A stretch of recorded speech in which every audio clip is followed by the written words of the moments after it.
저희가 계속해서 이번 달 시리즈 초자연적으로 풍성한 삶, 예수님께서는 저희로 그냥 다른 사람들과 비슷한 삶을 살게 하기 위해서 이 세상에 오신 것이 아니고 풍성한데 하나님이 풍성한 삶을 주시니까 초자연적으로 풍성한 삶을 살도록 해주시기 위해 이 세상에 오셨습니다. 그래서 이번에 풍성한 삶 6번째 말씀 다 같이 보겠습니다. 우리가 목표를 세우는 것에 대한 책을 읽거나 또 비즈니스 세미나를 참석해 보면 항상 스마트한 목표를 세워라. 스마트한 목표를 세워라. 이렇게 말합니다. 그런데 스마트한 목표가 무엇입니까? 스마트한 목표는 정확하고 측정 가능하고 실현 가능하고 현실적이고 시기적으로 적합한 그러한 목표를 스마트한 목표라고 그렇게 말합니다. 저도 이렇게 말하는 것을 여러 번 들어봤습니다. 근데 하루는 이게 정말로 맞는 말인가 생각해 보았습니다. 많은 사람들은 실현 가능하고 현실적인 목표만을 세우라고 그렇게 말합니다. 그러나 만약에 우리가 항상 가능하고 현실적인 목표만 세운다면 우리는 항상 가능하고 현실적인 목표만을 이루게 될 것입니다. 우리는 초자연적 목표들을 이루지 못할 것입니다. 그렇기 때문에 우리가 초자연적으로 풍성한 삶을 살기 원한다면 실현 가능하고 현실적인 목표만 세워서는 안 됩니다. 그 대신 우리는 초자연적이고 불가능하게 보이는 목표들도 세워야 하는 것입니다. 어린아이들은 불가능해 보이고 초자연적으로 보이는 목표들을 세웁니다. 아이들에게 너는 커서 무엇이 되길 원하냐 이렇게 물으면 아이들은 자신이 커서 대통령, 장관, 우주 비행사, 암을 완치시키는 의사, 아니면 유명한 운동선수가 되겠다고 그렇게 말합니다.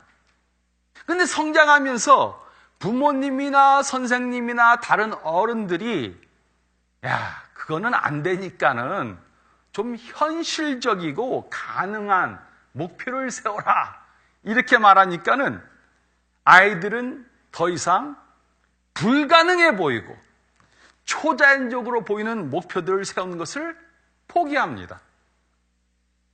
그냥 좀 대학교 어떻게 졸업해서 그냥 밥 먹고 살았으면 되겠다. 이렇게 높은 목표에서 그냥 그저 그냥 대강 사는 목표로 그 목표를 낮춥니다. 그러나 우리가 성경 말씀을 보면 많은 믿음의 사람들은 사람들이 보기에 불가능해 보이는 그러한 목표들, 현실적인 것 같지 않은 목표들, 초자연적으로 보이는 목표들을 세워서 그것들을 이룬 사람들입니다. 그리고 요즘에도 초자연적으로 풍성한 삶을 사는 사람들은 가능해 보이지 않고 현실적으로 보이지 않는 목표들을 세워서 그것들을 이뤄냅니다. 이들은 하나님이 주시는 초자연적 목표를 받아서 그것들을 이룹니다. 그러므로 우리도 초자연적인 목표들을 세워야 합니다. 이것이 우리가 느헤미야 2장에서 배울 수 있는 원리입니다. 우리가 오늘 읽은 느헤미야 2장에 있는 말씀을 보면 우리가 초자연적 목표를 세워서 그것을 이루기 위해서는 해야 할 것들이 있습니다. 첫째는 저희가 읽은 말씀 가운데 1절부터 4절 말씀 보면 첫 번째로 우리는 하나님 안에서 목표를 세워야 합니다. 우리는 하나님 안에서 목표를 세워야 합니다. 1절부터 4절은 다음과 같이 기록했습니다. 아닥사스다 왕 제20년 니산월에 왕 앞에 포도주가 있기로 내가 그 포도주를 왕에게 드렸는데 이전에는 내가 왕 앞에서 수심이 없었더니 왕이 내게 이르시되 내가 병이 없거든 어찌하여 얼굴에 수심이 있느냐? 이는 필연 내 마음에 근심이 있음이로다 하로다. 그때 내가 크게 두려워하여 왕께 대답하되 왕은 만세수를 하옵소서. 내 조상들의 묘실이 있는 성읍이 이제까지 황폐하고 성문이 불탔사오니 내가 어찌 얼굴에 수심이 없사오리까 하니 왕이 내게 이르시되 그러면 내가 무엇을 원하냐 하시기로 내가 곧 하나님 하늘의 하나님께 묵도하고. 느헤미야 1장 말씀을 본 것과 같이 느헤미야는 주위에 어떤 필요가 있는가 살펴보았습니다. 그리고 하나님께 기도했습니다. 그 다음에 하나님의 말씀을 보고 하나님께서 자신에게 주신 일이 무엇인가를 깨달았습니다. 그리고 그는 계속해서 하나님의 주신 일을 어떻게 이룰 수 있을까 고민을 해보았습니다. 그래서 느헤미야를 본 왕은 그의 얼굴에 수심이 가득 차 있는 것을 보았습니다. 그래서 그에게 무슨 문제를 가지고 있느냐 물었습니다. 그리고 느헤미야는 예루살렘이 황폐해져 있어서 너무나도 근심해 있습니다. 이렇게 말했습니다. 그러자 왕은 자신이 무엇을 해기 주기를 원하느니가 이렇게 물었습니다. 내가 너한테 무엇을 해줄까? 그러자 4절 말씀을 보면 느헤미야는 왕에게 자신이 원하는 것을 말하기 전에 하나님께 다시 기도를 드렸습니다. 느헤미야가 이렇게 기도한 것은 자신이 원하는 것은 하나님의 도움이 없이는 이루어질 수 없다는 것을 믿었기 때문입니다. 자신이 세운 목표는 하나님께서 주신 초자연적 목표이기 때문에 자신의 힘으로는 이룰 수가 없고 하나님이 역사해야만이 그 일을 이룰 수 있다는 것을 믿은 것입니다. 우리도 초자연적 목표들을 세워야 합니다. 그러나 이것은 세상이 말한 것과 정반대입니다. 학교나 직장이나 교회에서도 실현이 가능한 목표들을 세워서 이루어가라 이렇게 말합니다. 그 이유는 우리가 불가능하게 보이는 초자연적 목표를 세우면 그것을 포기할 수 있기 때문인 것입니다. 그러나 초자연적으로 풍성한 삶을 살기 원한다면 우리는 불가능하게 보이는 초자연적 목표들을 세워야 합니다. 그러나 우리는 이런 질문을 할 수 있습니다.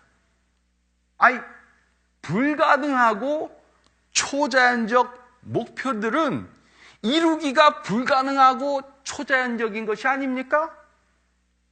맞습니다. 이런 목표들은 우리 힘으로 이루기에는 불가능하고 초자연적인 것입니다. 그래서 우리는 이런 불가능하게 보이는 초자연적인 목표들을 이루기 위해 우리 자신을 의지하지 말고 하나님을 의지해야 하는 것입니다. 당신의 삶 가운데 어떤 목표들을 이루길 원합니까? 우리가 이런 질문을 받으면 우리는 항상 나에게 초점을 두고 생각해 봅니다. 나에게 무슨 능력이 있는가? 나에게 시간이 얼마나 있는가? 나에게 돈이 얼마나 있는가? 나에게 어떤 재능이 있는가? 내가 어떤 목표를 향해 나갈 것인가? 결정할 때 우리는 항상 우리 자신을 초점으로 내가 할 수 있는 것을 평가해보고 우리의 목표를 정합니다. 우리 자신들에게 목표를 두고 목표를 세우는 것을 시작합니다. 그런데 이것은 잘못된 것입니다. 이것은 성경적이 아닙니다.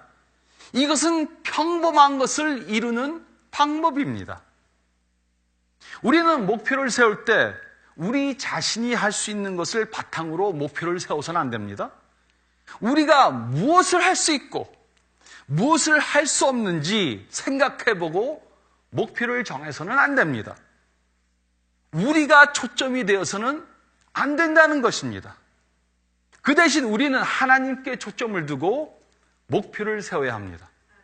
우리는 하나님께서 우리를 통해 무엇을 하실 수 있는가? 그것을 생각해보고 목표를 정해야 합니다. 근데 성경을 보니까 하나님께는 불가능한 것이 없습니다. 하나님께서는 우리를 통해 무엇이든지 다 하실 수 있습니다.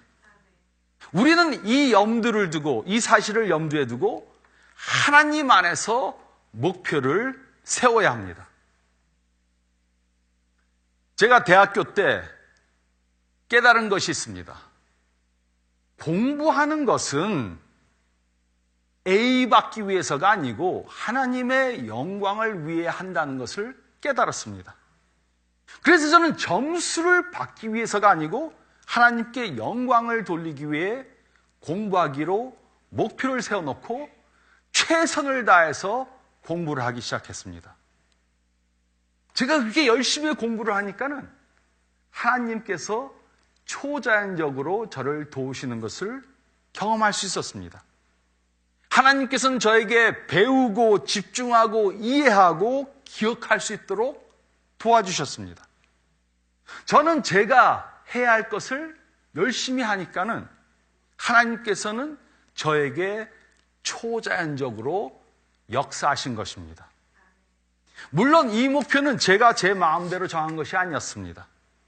저는 하나님 안에서 저의 목표를 정했고 하나님께서는 제가 그 일을 감당하도록 역사해 주셨습니다. 이 원리는 어느 영역에도 적용이 되는 것입니다. 우리가 공부하는 것, 가정을 이루는 것, 자녀들을 키우는 것, 직장에서 일하는 것, 비즈니스를 운영하는 것, 대인관계를 하는 것, 교회 사역을 하는 것, 이 모든 영역들에 적용이 되는 것입니다. 그래서 우리는 하나님 안에서 우리의 목표를 정해야 합니다. 그리고 부모님들은 특별히 자녀들에게 이렇게 하나님 안에서 초자연적 목표를 세우는 것을 도와줘야 합니다. 가르쳐야 합니다. 우리는 우리가 원하는 것을 우리의 목표로 삼아서는 안 되고 하나님이 주시는 목표를 우리의 목표로 삼아야 합니다. 우리는 하나님 안에서 목표를 세워야 합니다. 또 두 번째로 저희가 읽을 말씀 가운데 5절부터 8절 말씀을 보면 두 번째로 우리는 상세한 계획을 세워야 합니다. 우리가 하나님이 주시는 초자연적으로 풍성한 삶을 살기 위해 초자연적인 목표를 세워야 되는데 그러기 위해서는 우리는 상세한 계획을 세워야 합니다. 5절부터 8절은 다음과 같이 기록했습니다. 왕에게 아뢰되 왕이 만일 좋게 여기시고 종이 왕의 목전에서 은혜를 얻어싸우면 나를 유다 땅 나의 조상들의 묘실이 있는 성읍에 보내어 그 성을 건축하게 하옵소서 하였는데 그때 왕후도 왕 곁에 앉아 있더라. 왕이 내게 이르시되 내가 몇 날에 다녀올 길이며 어느 때에 돌아오겠느냐 하고 왕이 나를 보내기를 좋게 여기심으로 내가 기한을 정하고 내가 또 왕에게 아뢰되 왕이 많이 좋게 여기시거든 강서쪽 총독들에게 내리시는 조서를 내게 주사 그들이 나를 용납하여 유다에 들어가기까지 통과하게 하시고 또 왕의 살림 감독 아삽에게 조서를 내리사 그가 성전에 속한 영문의 문과 성곽과 내가 들어갈 집을 위하여 들보로 쓸 제목을 내게 주게 하옵소서 하매 내 하나님의 선한 손이 나를 도우심으로 왕이 허락하고. 느헤미야는 하나님께서 자신에게 주신 일이 무엇인가를 깨달은 후에 기다리며 기도했습니다. 그는 여러 기간 동안 기도하고 기다렸습니다. 근데 이 기간 동안 그는 기도만 하고 아무것도 하지 않은 것은 아니었습니다. 그는 기다리며 기도하면서 자신이 해야 할 일에 대해 상세한 계획을 한 것입니다. 물론 이것은 느헤미야가 자기의 마음대로 계획한 것이 아닙니다. 그는 기도하면서 하나님이 인도하시는 대로 계획을 세웠습니다. 그래서 왕이 느헤미야에게 무엇을 원하는가 물었을 때 느헤미야는 왕에게 자신이 예루살렘으로 가서 성벽을 건축할 수 있도록 허락해달라고 요청을 했습니다. 그러나 그 요청을 한 것뿐만이 아니었습니다.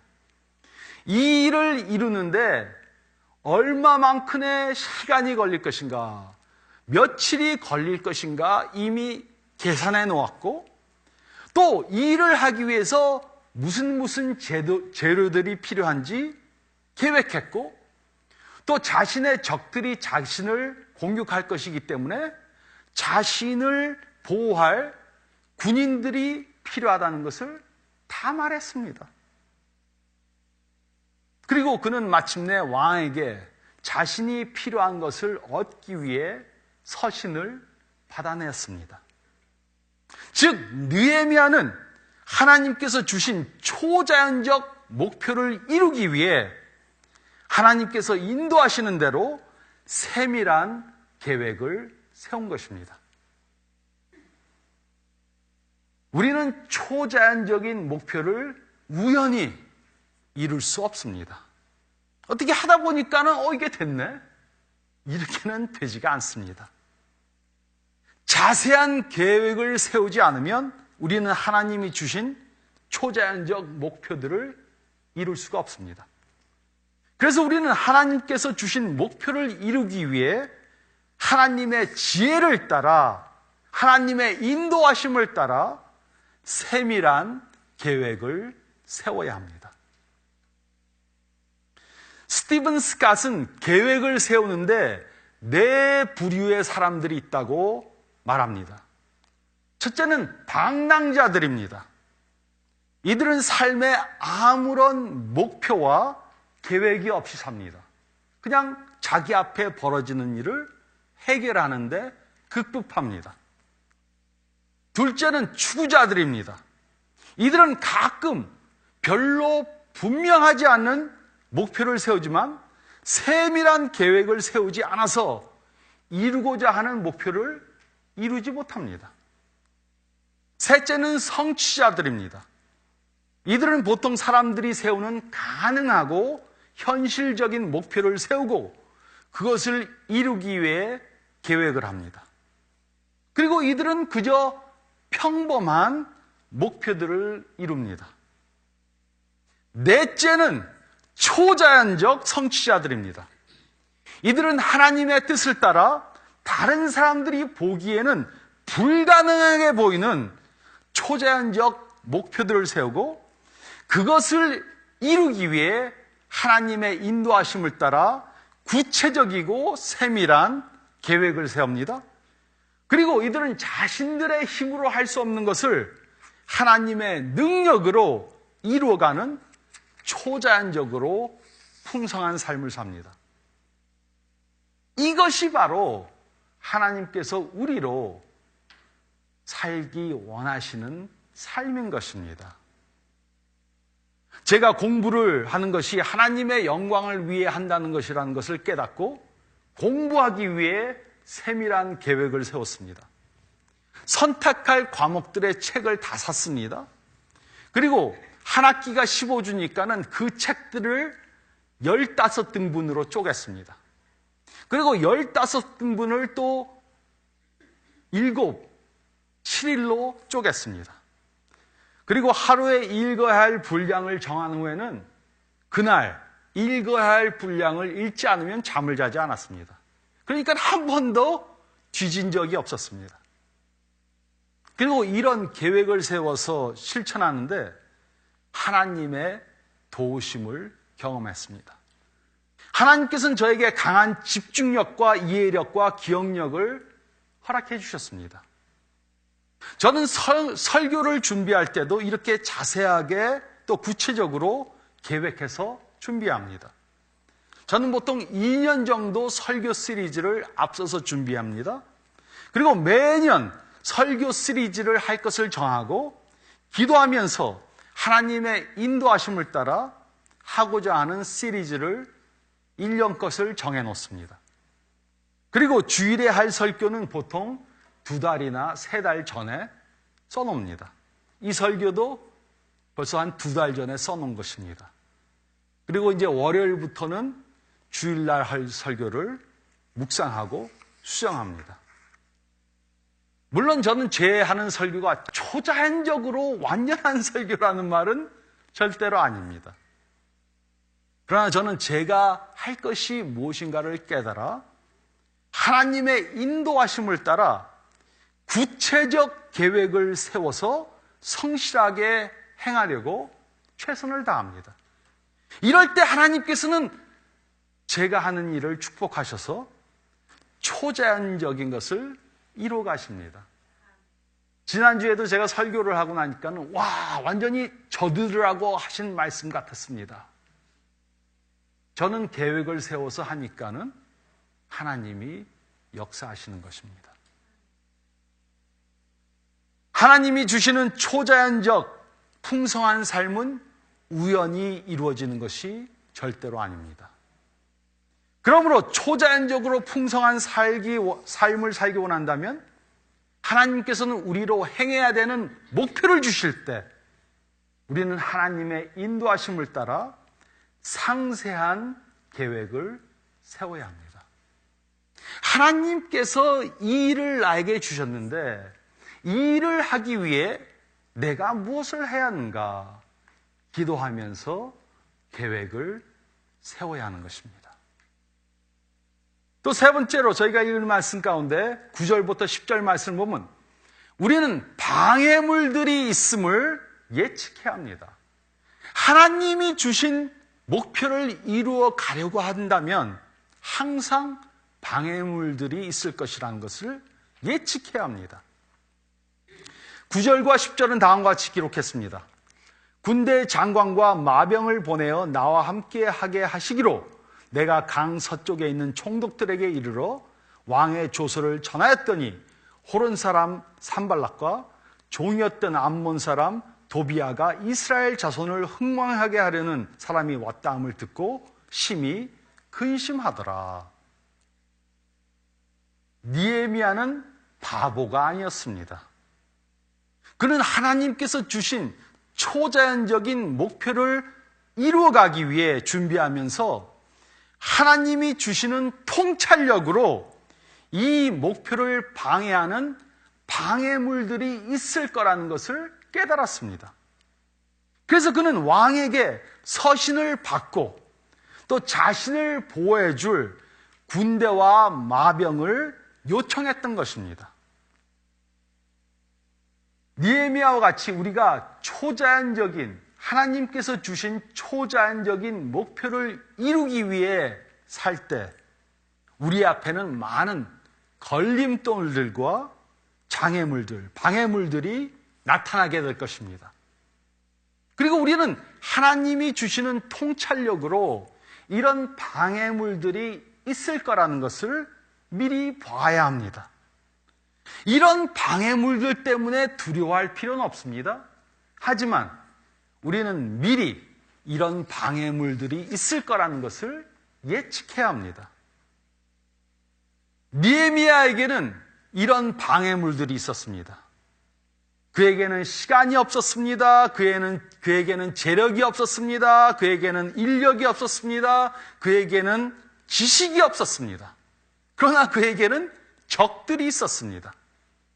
이것이 느헤미야가 가졌던 방해물들이었습니다. 우리도 하나님께서 주신 그런 초자연적인 목표들을 이루어 가려고 하면 이런 방해물들을 만나게 될 것입니다.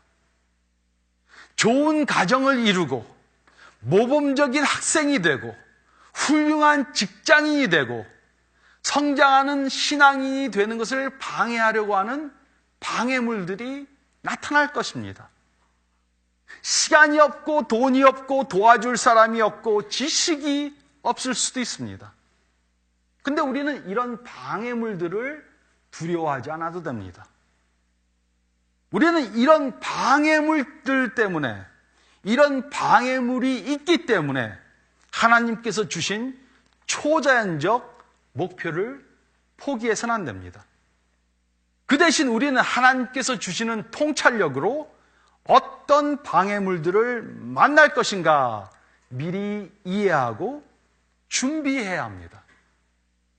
많은 사람들이 목표를 삼는데, 목표를 정하는데 방해물들이 있을 것을 보고 그것에 준해서 낮은 목표들을 세웁니다. 우린 그렇게 하면 안 됩니다. 하나님이 나한테 주신 목표가 무엇인가?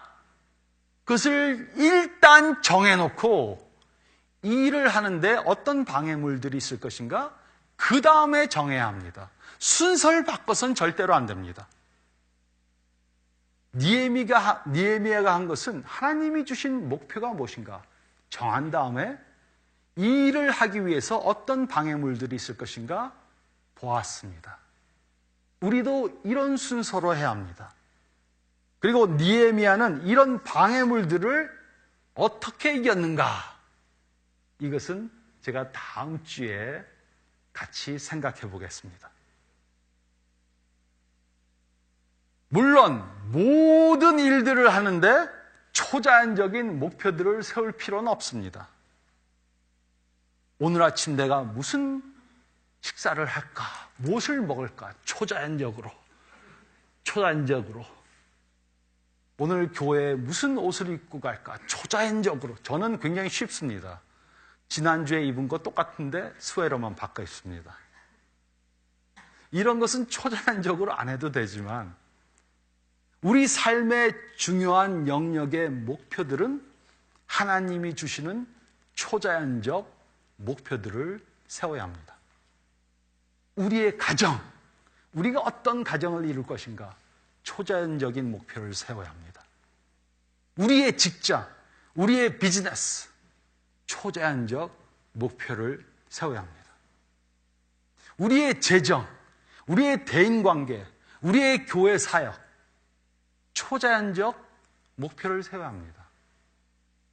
저희 교회가 그렇게 크진 않지만 어저께 50개의 교회를 영향력 끼치도록 하는 사역을 했습니다.